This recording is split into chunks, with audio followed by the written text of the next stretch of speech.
आइए अब आपको सीधे लिए चलते हैं दिल्ली एआईसीसी मुख्यालय, जहां पर गौरव वल्लभ इस समय पत्रकारों से रूबरू हो रहे हैं। मौजूदा वित्तीय वर्ष के क्वार्टर 1 का अगर आंकड़ा आता है और उसको हम 2019-20 से कंपेयर करते हैं तो जो जीडीपी विकास दर है वो 3% पर है, मतलब 3 साल में 3%। आरबीआई की मॉनेटरी पॉलिसी में ये कहा गया कि मौजूदा जो क्वार्टर 1 है मौजूदा वित्तीय वर्ष का, उसमें अगर हम मोदी जी का ही आंकड़ा ले लें तो उसमें कहा गया था 16% की ग्रोथ होगी, जबकि अगर हम लो बेस पर भी बात कर लें तो वो 13.5% पर है। अगर हम 2019-20 के नंबर से कंपेयर करें तो 3% पर है। अगर लो बेस पर बात करें तो जो रिजर्व बैंक का अनुमान था 16% का, वो घटकर हो गया 13.5%। और इसका नतीजा क्या हुआ कि स्टेट बैंक ऑफ इंडिया, ये मैं नहीं कह रहा, स्टेट बैंक ऑफ इंडिया ने मौजूदा वित्तीय वर्ष के जो ग्रोथ के पूर्वानुमान थे उनको घटा दिया है। पहले जो 7.5% की लो बेस पर जीडीपी ग्रोथ की बात की जा रही थी उसको घटा के 6.8% स्टेट बैंक ऑफ इंडिया ने कर दिया है। अगर हम कांस्टेंट प्राइसेस पर जीडीपी विकास दर देखें तो क्वार्टर 1 2022-23 पर 36.8 लाख करोड़ रुपया था जीडीपी की साइज, और 2019-20 में 35.85 लाख करोड़ थी, मतलब 3 साल में 3%। मतलब पिछले 3 सालों में सालाना हमारी जीडीपी विकास दर हुई है 1%। मोदी जी का विकास का मॉडल 1% की ग्रोथ, अगर हम इसको सालाना विकास दर में देख लें। और तो और अगर हम एक्टिविटी देखें माइनिंग को, तो माइनिंग में पिछले 3 साल में 14% की गिरावट आई है, 14% डिप। जो माइनिंग का जो साइज थी जीडीपी में वो 85,423 करोड़ मौजूदा वित्तीय वर्ष के पहले क्वार्टर में है। 19-20 के पहले क्वार्टर में वो 98,887 करोड़ रुपया थी। अगर हम कंस्ट्रक्शन को देखें, जो कि भारतीय अर्थव्यवस्था में जो रोजगार का एक प्रमुख साधन है, जो कंस्ट्रक्शन की साइज मौजूदा वित्तीय वर्ष के पहले क्वार्टर में 2.6 लाख करोड़ रुपए हैं, वो वित्तीय वर्ष 19-20 के पहले क्वार्टर में 2.8 लाख करोड़ थी, मतलब 7% की गिरावट। माइनिंग गिरी 3 साल में 14%, कंस्ट्रक्शन गिरा 3 साल में 7%, रियल जीडीपी 3 साल में बढ़ी 3%, और मैन्युफैक्चरिंग की अगर बात कर लें तो पिछले 7 साल में मैन्युफैक्चरिंग बढ़ी 7%, अर्थात प्रति वर्ष मैन्युफैक्चरिंग में ग्रोथ हो रही है 2%। ये मोदी जी के विकास के मॉडल हैं। और इन सब का नतीजा क्या हुआ कि आज बेरोजगारी की दर, जो अनएम्प्लॉयमेंट रेट है, वो आज 8.28% पर है। शहरों में बेरोजगारी 9.6% पर है। उसका नतीजा क्या हुआ? इन सब का नतीजा ये हुआ कि जो रिटेल इन्फ्लेशन है वो लगातार आरबीआई की अपर लिमिट 6% से ज्यादा बना हुआ है। साथियों, हमारा इस बाबत सरकार से 3 सवाल है और बड़े संक्षिप्त सवाल है। पहला, कि मोदी सरकार का जो अप्रोच टुवर्ड्स इकोनॉमी है, क्या भारत के लोग प्रति वर्ष 1% की ग्रोथ डिजर्व करते हैं? क्या भारत के लोग 3 साल में 3% की जीडीपी ग्रोथ डिजर्व करते हैं? क्या भारत के युवा लगातार बेरोजगारी की दर जो 8% से ज्यादा बनी हुई है वो डिजर्व करते हैं? शहरों में बेरोजगारी की दर 9.6% पे पहुंच गई है, क्या वो डिजर्व करते हैं? और मोदी सरकार इन सब पे आंखें मूंद के क्यों बैठी है? हमारा दूसरा सवाल है कि बेरोजगारी के निदान के लिए कंक्रीट मेजर्स क्या है? निर्मला जी से हम पूछ नहीं सकते, क्योंकि वो कह दें कि मैं तो रोजगार युक्त हूं, इसलिए मैं क्यों बेरोजगारी का जवाब दूं, क्योंकि वो तो रोजगार युक्त है। क्योंकि प्याज के दाम बढ़ते हैं, वो कह मैं प्याज नहीं खाती, तो मैं क्यों जवाब दूं। तो अभी उनको आप बेरोजगारी का सवाल पूछो तो बोले मेरे पास तो रोजगार है, मैं तो भारत सरकार की केंद्रीय मंत्री हूं, मेरे पास तो सब सुख सुविधाएं हैं, तो मैं क्यों बेरोजगारी पे बात करूं। और आपको जान के आश्चर्य होगा, बेरोजगारी में अगर पहले दो स्टेट हैं, नंबर 1 और नंबर 2, वो है हरियाणा, जो कि देश का एक जमाने में औद्योगिकरण का इंजन हुआ करता था। वो आज लगातार पिछले 3 वर्षों से बेरोजगारी का नंबर 1 बना हुआ है। और दूसरा स्टेट हो गया है BJP controlled Jammu and Kashmir. ये मैं नहीं कह रहा, ये सब सीएमआई के आंकड़े हैं। और अगर आप नीचे से देखोगे कि जहां पे बेरोजगारी सबसे कम है, तो उसमें आप पाओगे छत्तीसगढ़ है। तो दूसरा हमारा स्पेसिफिक सवाल यह है कि बेरोजगारी के ऊपर आपकी क्या रणनीति है, और विशेषकर जो शहरों में बेरोजगारी बढ़ रही है उसका निदान, उसको कंट्रोल करने की क्या रणनीति है। और तीसरा सवाल, साथियों, 2022 के शुरुआत के अगस्त महीना भी खत्म हो गया, अब सिर्फ 4 महीने बचे, 8 महीने हो गए। मोदी जी, $5 ट्रिलियन इकोनॉमी का वादा 2022 का था। कम से कम नई डेट तो दे दो सामने आके कि भाई अब ये नई डेट 2022 की जगह क्या है। आपने तो उस वादे का नाम लेने वाला कोई नहीं है। मुझे याद है 2019 में बड़े बड़े पैम्पलेट छपे थे और बड़े बड़े होर्डिंग्स लगे थे, भारत की अर्थव्यवस्था $5 ट्रिलियन की ओर, जबकि वास्तविकता यह है 3 साल में 3% की ग्रोथ। अगर इस गति से देखें तो 2060 तक भी $5 ट्रिलियन नहीं बन सकती। मोदी जी, नई डेट बताओ, नई डेट बताओ, किसानों की आय डबल होने की, $5 ट्रिलियन की इकोनॉमी होने की नई डेट बताओ। देश के लोगों को पक्का मकान जो आपने वादा किया था 2022 तक मिल जाएगा, वो हर हिंदुस्तानी के पास पक्का मकान होगा, उसकी इन तीनों की नई डेट तो बता दो। तो हमने 3 सवाल पूछे साथियों कि क्या हिंदुस्तान के लोग 3 साल में 3% की ग्रोथ डिजर्व करते हैं? क्या हमारे जो डेमोग्राफिक डिविडेंड था, क्या वो डेमोग्राफिक डिविडेंड को आपने बेरोजगारी से डेमोग्राफिक डिजास्टर में नहीं बदल दिया? हमने पूछा अनएम्प्लॉयमेंट में आपको खत्म करने की आपके पास क्या प्लान है, और मोदी जी से पूछा ये सवाल, निर्मला जी से नहीं पूछा क्योंकि वो तो रोजगार युक्त है कह देगी। और तीसरा कि ये $5 ट्रिलियन की इकोनॉमी की नई डेट कौन सी है, वो देश के सामने रखें। साथियों, मैं आपके सवाल लेने से पहले संक्षिप्त में अपनी बात अंग्रेजी में रखूंगा और फिर आपके सवालों का उत्तर देने का प्रयास करूंगा। 3% growth in 3 years. This is Modi model. The GDP growth in last 3 years is 3%. एक साल की 3% नहीं, एक साल की तो 1%, 3 सालों की 3%। 3% growth in 3 years. The Modi government destruction of Indian economy continues. ये रुकने का नाम ही नहीं ले रही। बनाकर अर्थव्यवस्था को लाचार, विपक्षी दलों की सरकारें रीसेट करने में लगी मोदी सरकार। What was expected from Modi government was the reset of economy, but they are trying to reset the governments of the opposition parties. If there is one thing that you don't need Mann Ki Baat to tell you is the state of Indian economy. We don't require Mann Ki Baat.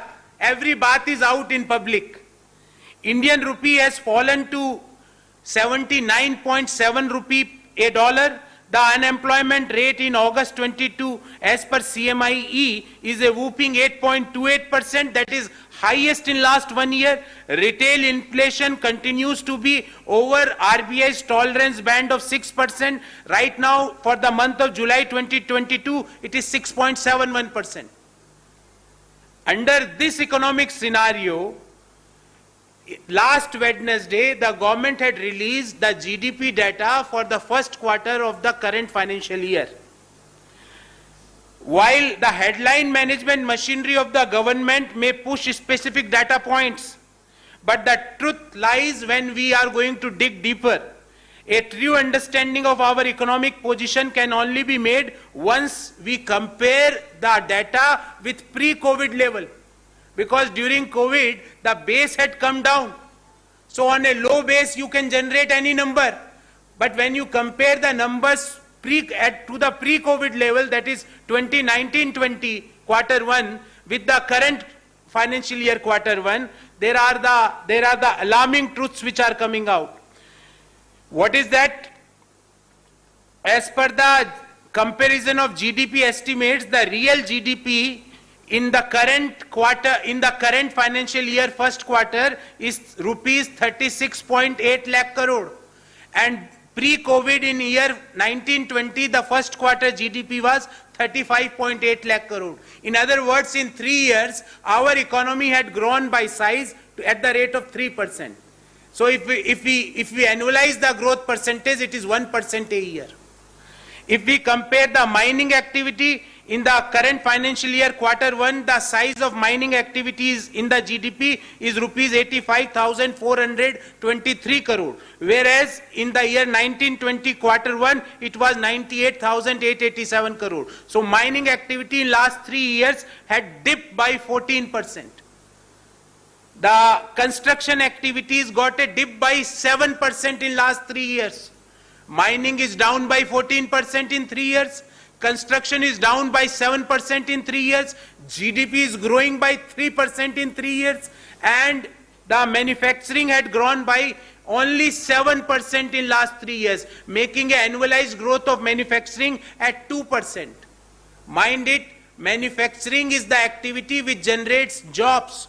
Construction is the activity which generates job. When construction is down by 14% in 3 years, when manufacturing is down by 7%, up by 7% in 3 years, as a result of this, what had happened? The result is that as per CMIE, the current unemployment rate in the economy is 8.28%. And alarming situation is coming from the urban areas where the unemployment rate had increased to 9.6%. These are highly worrying numbers, with prospects not looking very bright due to inaction by the Modi government. Even now, State Bank of India had a downward growth forecast for FY23. State Bank of India gave a growth forecast for the current financial year earlier at 7.5%. They had revised their growth forecast to 6.8%. State Bank कह रहा है पहले हमने सोचा था 7.5% से economy लो base पर grow करेगी, अब कह रहे हैं आप ग्रो नहीं कर सकते, अब आप 6.8% पे करोगे. और अभी तो पहले क्वार्टर के रिजल्ट आए हैं. सेकंड के और थर्ड के आने के बाद स्टेट बैंक के फोरकास्ट मुझे लगता है 5-6% पर आ जाएंगे. These are highly worrying numbers. The Indian economy needs a reset as soon as possible due to changing global dynamics and India's sluggish growth. But the finance minister didn't blink an eye on these worrying data points. वित्त मंत्री को कोई परवाह नहीं. She don't care. She doesn't care. The government efforts are only directed towards resetting of opposition governments instead of chalking out a roadmap for the reset of the economy. That is the reason I started my press conference. बनाकर अर्थव्यवस्था को लाचार, विपक्षी दलों की सरकारें reset करने में लगी मोदी सरकार. You were supposed to reset the economy due to changing global dynamics and the sluggish India's growth story, which you had created because of your wrong decisions. And you are trying to reset the opposition parties, governments in various states of our country. We have 3 specific questions to the Modi government. Point number 1, question number 1. What is the reason for this leisurely approach by the Modi government as far as the economy is concerned? Cluelessness or doesn't fit in their priority? क्या मोदी सरकार कुछ भी समझ में उनको कुछ नहीं आ रहा या उनकी प्रायोरिटी नहीं है इंडियन इकोनॉमी? 3% 3 साल में. We don't deserve this kind of government. We don't deserve a government which gives 1% growth in 1 year. What concrete measures is the government undertaking to generate employment opportunities for our youth when the urban unemployment rate rises to 9.6%? Urban unemployment rate 9.6% पर पहुंच गई है, महंगाई चरम पर है, आवश्यक वस्तुओं के ऊपर जीएसटी गवर्नमेंट लगाए जा रही है। और इसी विषयों पर हमने आगामी 4 तारीख को, आज 2 है, परसों रामलीला मैदान में महंगाई के खिलाफ हल्ला बोल रैली का भी आयोजन किया है। तो पॉइंट नंबर 1, इज दिस ए क्लूलेसनेस और the economy is not the priority of the Modi government? Question number 2, point number 2, why we are at such a severe unemployment level, and that too constantly. Urban unemployment levels are at 9.6%. And last but not least, the third point. Modi Saab, what is the new date for $5 trillion economy? Because you had promised to give our country $5 trillion economy in 2022. But the result is that in last 3 years, the growth is 3%. So what is the new date? At least come out in the public. Do one मन की बात on $5 trillion economy. एक मन की बात तो करिए मोदी जी, और उस मन की बात में नई डेट तो दीजिए। आप तो नाम ही नहीं लेते, ना आप, ना आपका कोई मंत्री, ना आपके कोई प्रवक्ता। प्रवक्ताओं का तो समझ में आता है क्यों नहीं लेते, पर मंत्रियों को तो लेना चाहिए ना। आप तो लीजिए कि इस $5 ट्रिलियन इकोनॉमी की न्यू डेट कब मिलेगी, कब देश के फार्मर्स की इनकम डबल होगी, क्योंकि आपने 2022 का वादा किया था। कब देश के हर व्यक्ति को पक्का मकान मिलेगा, हर परिवार को पक्का मकान मिलेगा, क्योंकि आपने तो 2022 का वादा किया था। So we want answers to these questions from the Modi government on the current state of affairs of economy, on the constantly rising inflation in the economy, and Congress party is taking these issues on September 4th, because we are organizing one Halla Bol rally against the inflation at Ramlila Maidan in Delhi on September 4th. So we are going to constantly ask these questions. अगर आपको समझ में नहीं आ रहा तो हम आपको सलाह भी देंगे, पर आपकी प्रायोरिटी पे तो लाइए। आपकी तो प्रायोरिटी नहीं है। मुझे लगता है देश के युवा 3 साल में 3% की ग्रोथ डिजर्व नहीं करते हैं। 3 साल में 3% की ग्रोथ मींस कि 3 साल पहले अगर मेरी आय सालाना 10 लाख रुपए थी, तो 3 साल में अब मेरी आय 10,30,000 रुपए हो गई, और पिछले 4-5 महीनों से लगातार महंगाई 7% पर बनी हुई है। खाने पीने की चीजों में महंगाई 14-15% तक पहुंच गई, और हमें मिल रहा है सालाना 1% का GDP growth. So we don't deserve this kind of economy as well as the government. So friends, I am open for questions if you have any. First of all, on the issue which I had shared with you, and then we can take few other questions also.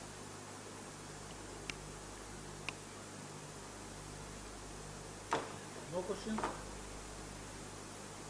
So how do you respond to government's assertion after the data came out, saying that as compared with other countries, the Indian economy is one of the fastest growing economies? How do you respond to that kind of thing?